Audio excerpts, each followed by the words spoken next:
Right below these shelves, we have some cabinets, and this is a unique door style. This is something we've seen gain in popularity. We actually had a video on it last week on our social media that showed these unfinished. So here you can see it in a finished application. So it looks like one door, and then it's split in the middle. So then we have to build these doors in a way that they stay stable. We did push to open on these. So you can see a little magnet catch with a little throw.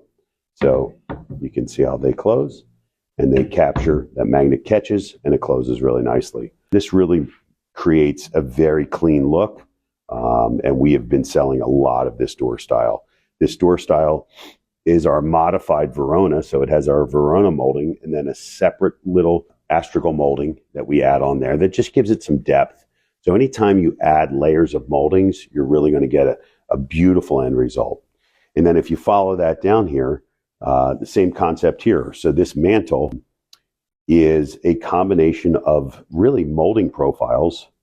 This is probably 2 or 3 different, maybe 2 crown profiles that are created to make a mantle.